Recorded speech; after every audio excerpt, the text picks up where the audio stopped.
9 o'clock, discuss proposed Spring Creek finishing confinement feeding operation. Mark, do you wanna- I have something to say. Is this where we can speak or no? I have no I don't know problem. the rules, so yeah, because this isn't actually a public hearing, it's just on the agenda. so- Yeah, no, it's, Yeah, Penny, you can talk. Okay, I won't take long. information So is I- always good. I just got the information where it was yesterday, and I grew up on Spring Creek.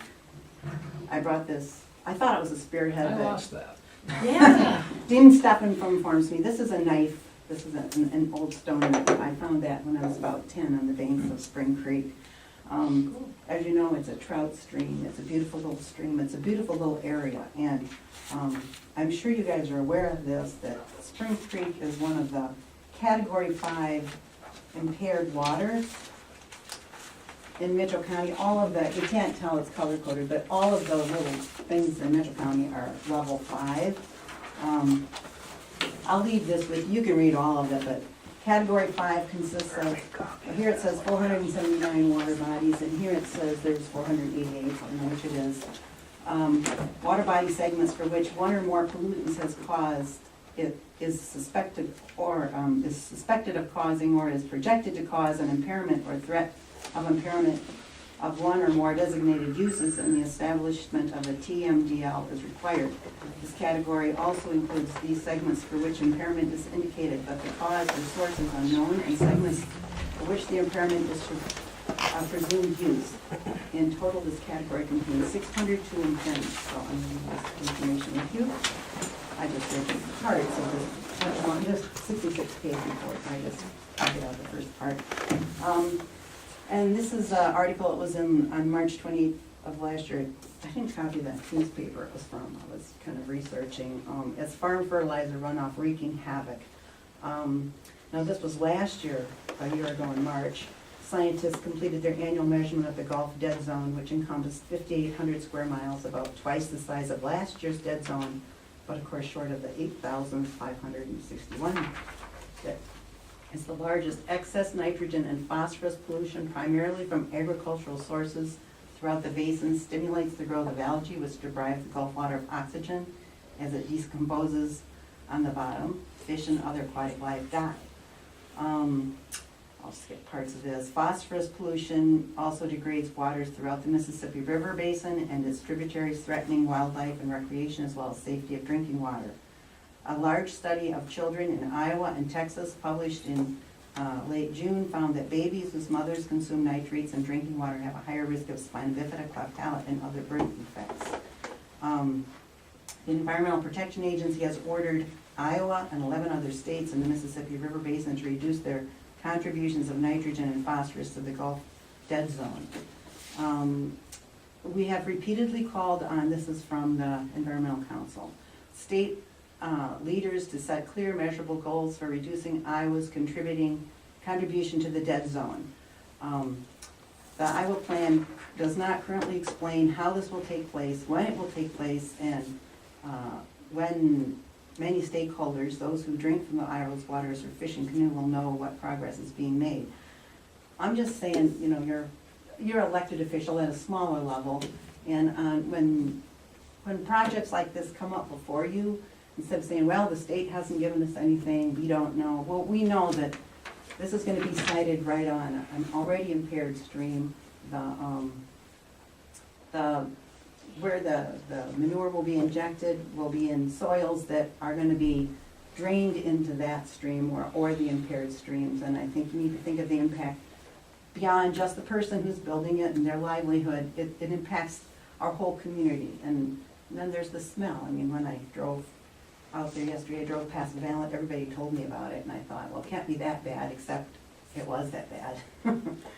And then I continued driving, and that's only gonna be a mile from Valent. I mean, more, you know, and I've heard people say my pigs don't stink, but, you know, so when I drive by those confinements, I say, well, it can't be that person's pigs, he said they don't stink, but something does.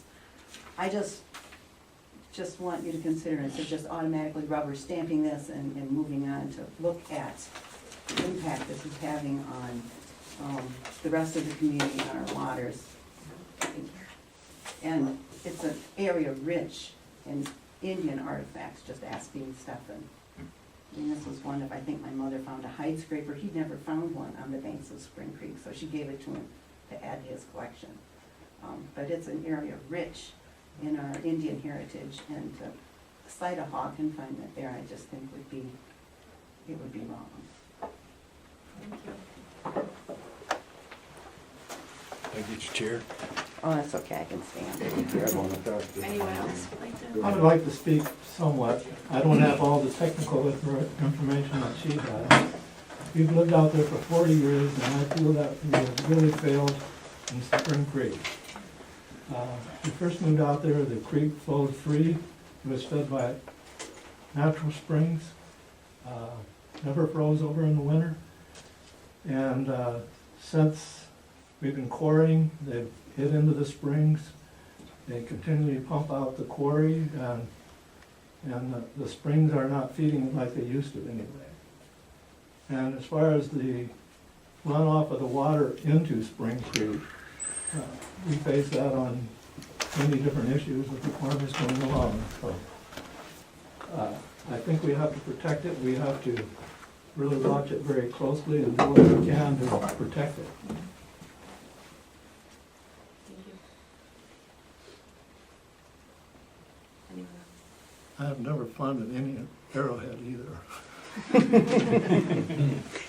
We have concerns with the creek also, just because I have a neighbor in my woods that I'm not particularly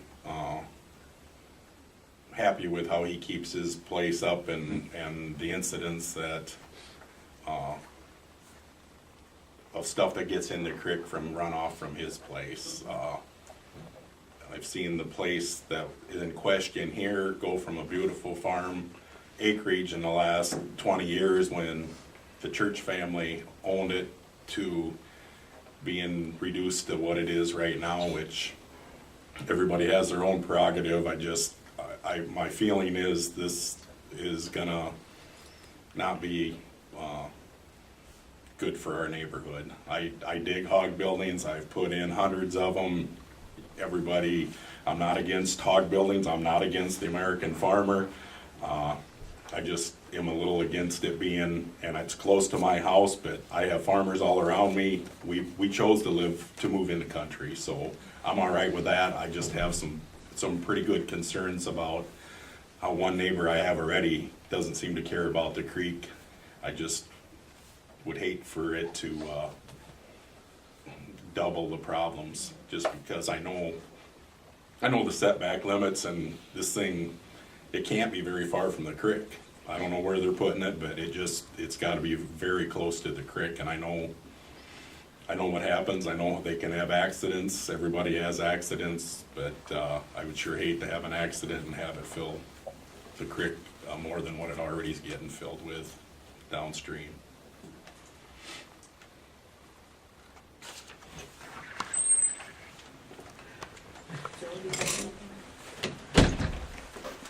No, I don't know a lot of the details, I guess that's probably why I'm here, and what actually is happening, and I agree with Kurt, I'm concerned about especially the neighborhood, the neighbors. I'm not as close as some of the others, but the Spring Creek does run through my property. So I'm concerned about that, and I'd like to know more about, I just saw in the paper in the filing that it was gonna discharge water into the creek, and I'd like to have that explained to me, what's gonna happen. I can speak to the zoning side of the issue. It's a agriculturally zoned area, it's a farming operation, so therefore they're exempt from any permitting process. If they wanna put a building up, they can put a building up. They're exempt, they're allowed to do that, no matter what. As far as small animal confinement, that's manure management plan has to be submitted with your supervisors, and it gets either approved or whatever, and then goes on to the DNR. That's the extent of what I know about it.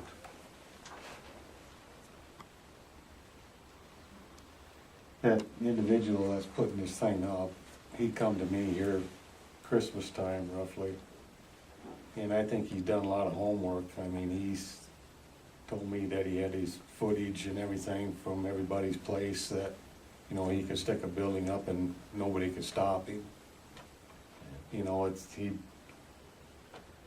it's nothing I want next to me neither because of the smell, but it looks like he had all the I's dotted and the T's crossed, and it didn't look like you could shut him down on this deal.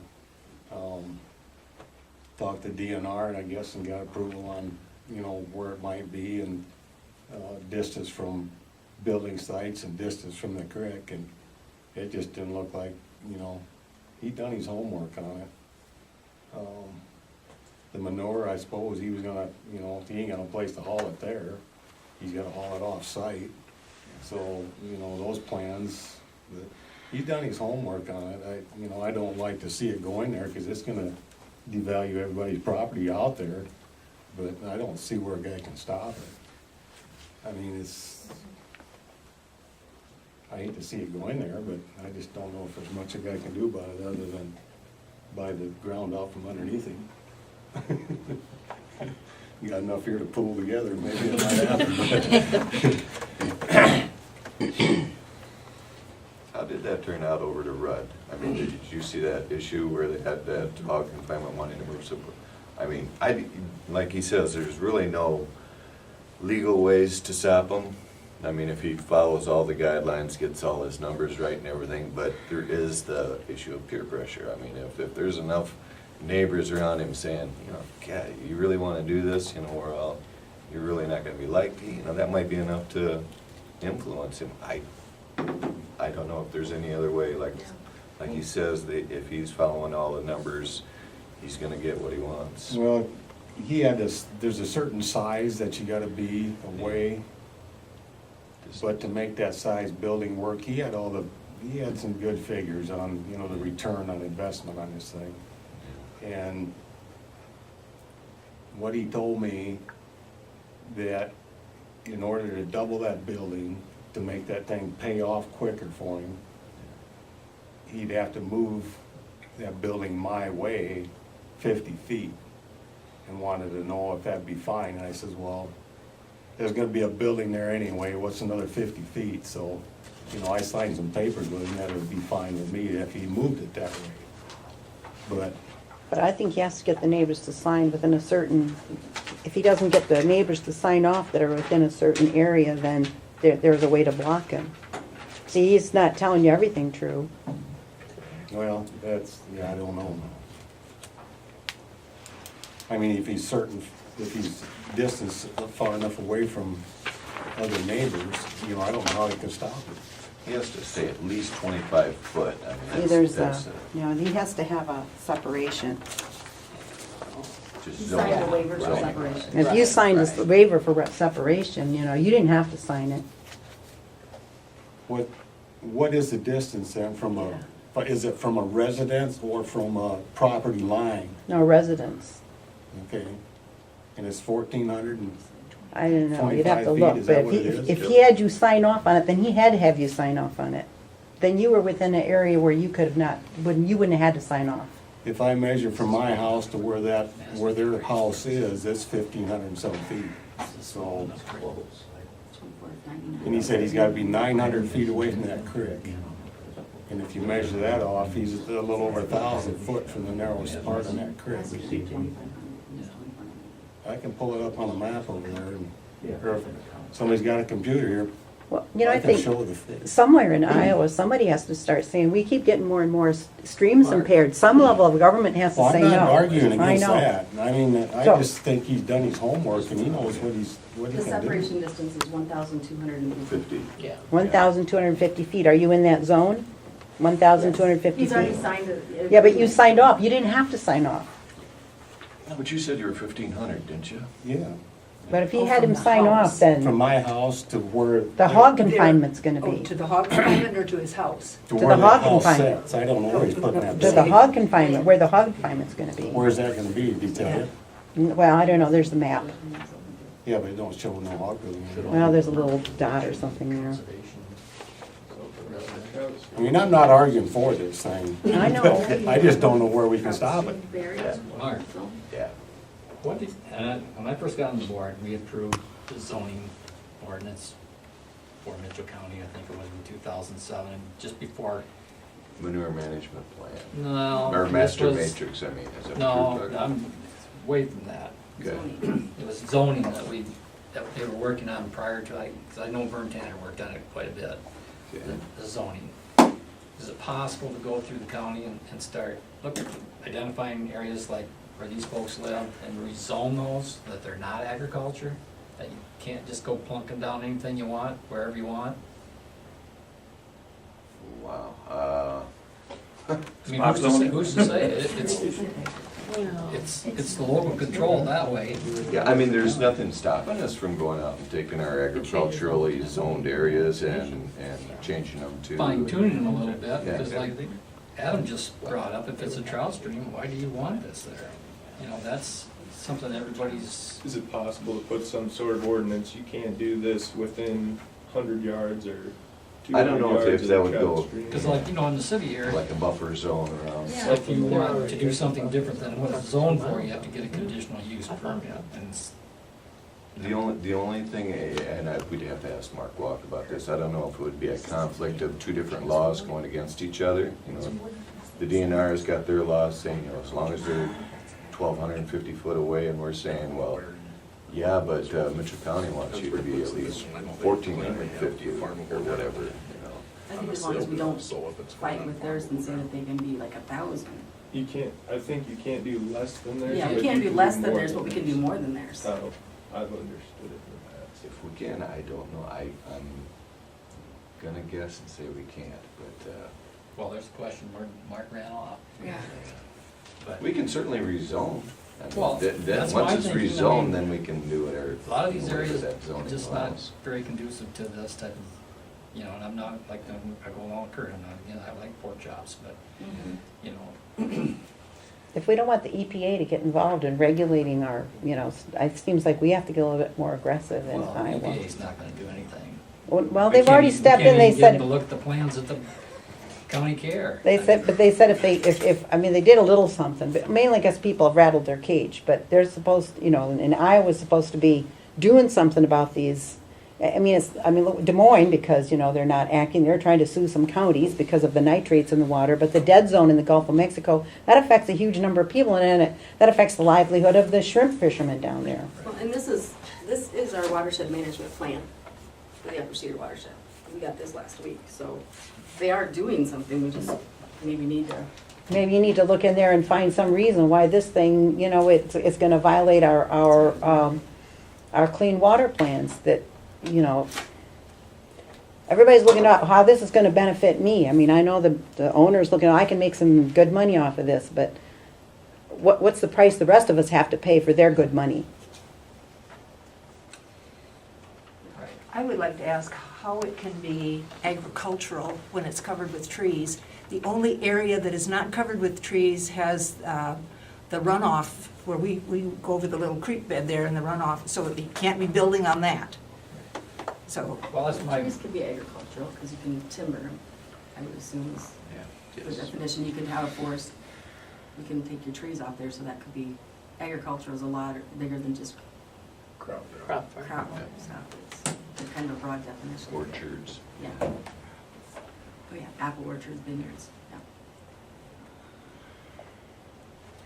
But, you know, I've never given a thought to what you were talking about, Joel, actually rezoning areas.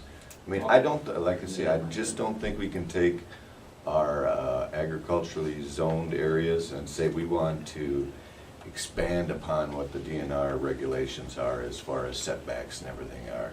I don't know if they're gonna let us do that. I mean, we can talk with Mark about it, but an easier route might be to just rezone it, and that's my then they thinking. won't have that farming exempt and allowed to do whatever they want. But I imagine there's time to do all this now, is there? As far as this issue goes, no, Yeah. probably not. Well, if there's anything you can do to slow this down, I think you should do it.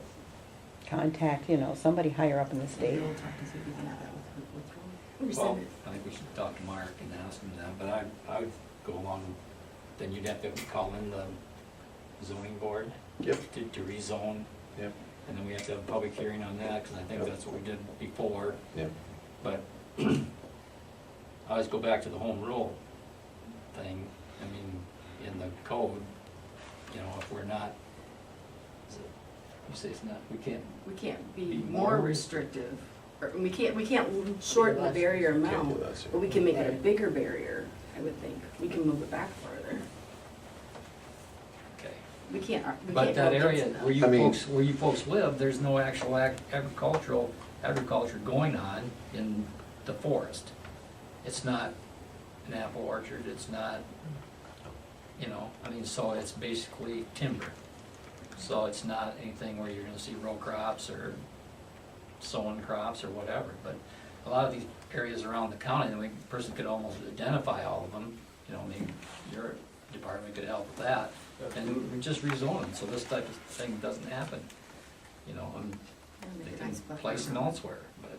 We do gotta be careful about rezoning as far as, I mean, if we rezone it to a residential, then suddenly all sorts of people can be moving out there. I mean, some people like to live out in the country because they don't like a lot of neighbors. You know, we rezone it to residential versus agricultural. Instead of hog confinement, suddenly you're gonna have a whole bunch of town folks moving out next to you. Well, you gotta That have might 50 bother acres. some people, might not others. Yeah, so many. 35. Well, Don't- they're- Don't you have to have a minimal number of acres? Yeah, if it's agricultural, but if it's not agriculture, if we rezone it to residential, then they only need 1 acre. Oh, Really? Yeah. But can we put that a stipulation in there that it has to We be more? can rewrite the ordinances. Well, all we that's what I'm want, saying, I yeah. mean, it's. But anyway, that's something to talk about, I guess, but So when would this go through, or has this gone through? the Is- rezone, No, this? the permit, has it been issued and passed and, I mean, is this a waste of time for us? Is this something you have to sign off on? I don't think we have to sign off on it. he submitted his manure management plan, but we haven't. We haven't. But we We can haven't. actually- It's been noted. We haven't, We've noted we it. haven't got anything from the DNR or anything, so I mean, we don't know what. Well, maybe it's your turn to feed something up to the DNR saying you've got a lot of citizens that are concerned about this. Because on March 13th, we noted it, Yeah. that we got it. But we just note in the minutes that we got it.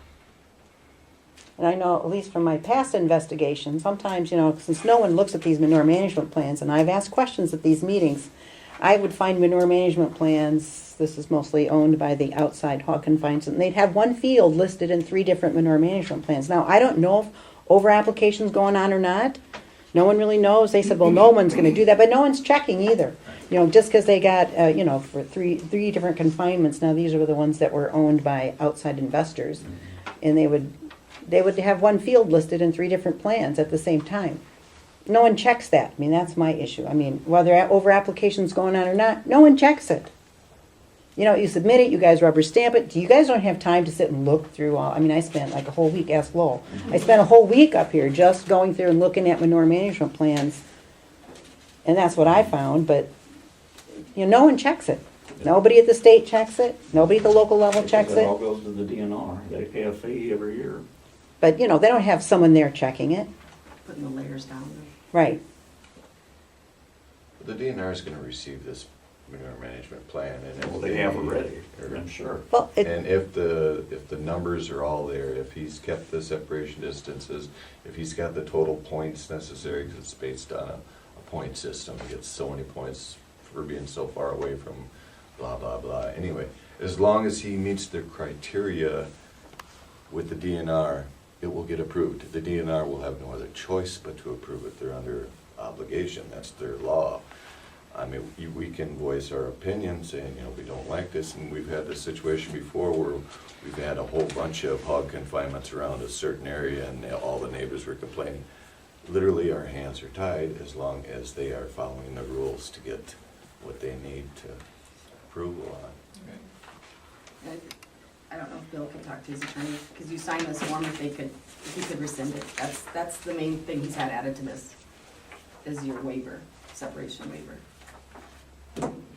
Yeah, and I say you told me, you know, you don't have to move that thing 50 feet. Well, what the heck is 50 feet? You know, ain't Well, gonna- see, you didn't have to sign it, and he needed to No, have you I sign it. didn't No, I need know, to but sign he, it. but he didn't tell you Explanation that. of what it was, maybe, Yeah. I don't know.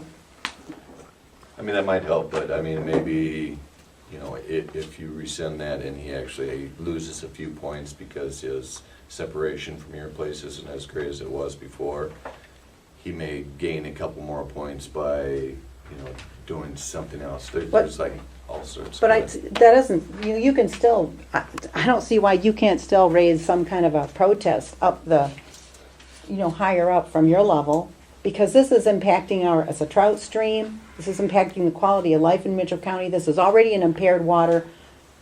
And if these manure management plans were working so great, we wouldn't have increasing number of impaired streams every year.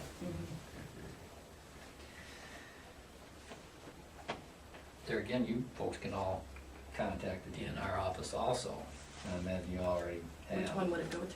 Field office number 2, And I think what Mason City. people don't get is, like Mark said, is DNR staff themselves don't wanna see this building there either, but their hands are tied by the rules. Basically, you gotta go higher above them if you wanna have any type of impact. You've gotta contact your legislators, your representatives, and the governor's office if you wanna be able to do anything, and even then you're up against you know, the state government. But that doesn't mean we shouldn't protest. No, I mean, I know the absolutely. EPA, they put a hog confinement farmer as the head of the EPA that's supposed to look over all this, but that doesn't mean that we can't say something, you know, and to roll over and say, well, nothing we can do. Does everybody have the number for that office, or would you like it?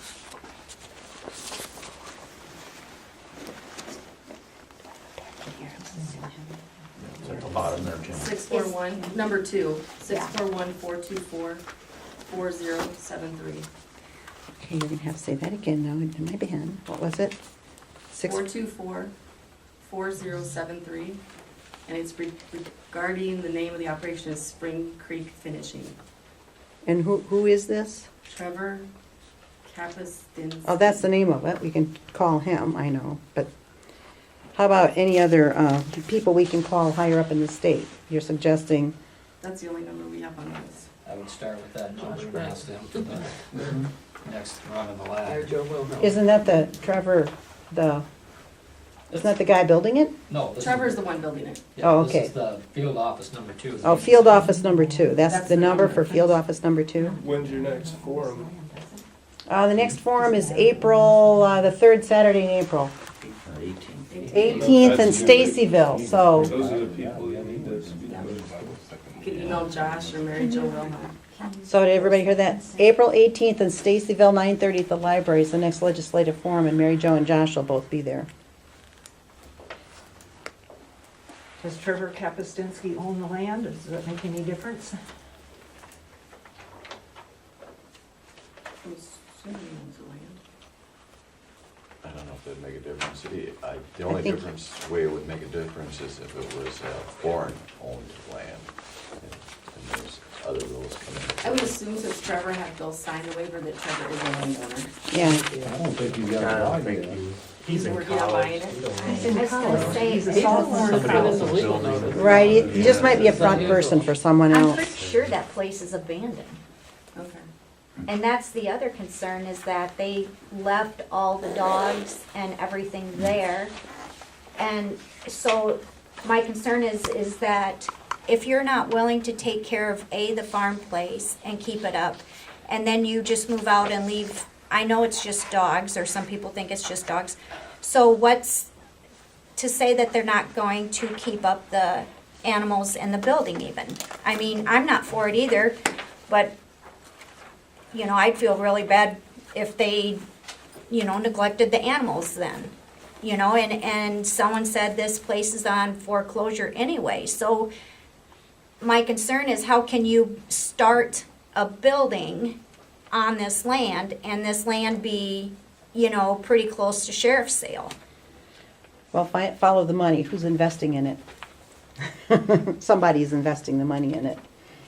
Well, somebody would have to be paying the $295,000 they're asking for this place then. Probably the bank, or whoever owns it. They probably got a buyer. I'm just speculating, I don't know. I mean, do you guys check that I mean, We don't check really much of anything when it comes to master matrix. The DNR people come up, and if it's in Shannon's district, Stan goes, and if it's in Stan's district, Shannon goes. I The mean, supervisor of the district, if there's a complaint, right, we switch districts, so we aren't in our own districts. that's basically it. And you go through the master matrix, the points. Have It's this, like- Jan? It's like Mark said, I mean, Wh- they which meet one all is, the is it in criteria. this packet that he? There's nothing really we can say or do. We usually Page just 5. send them on back with no negative comments, but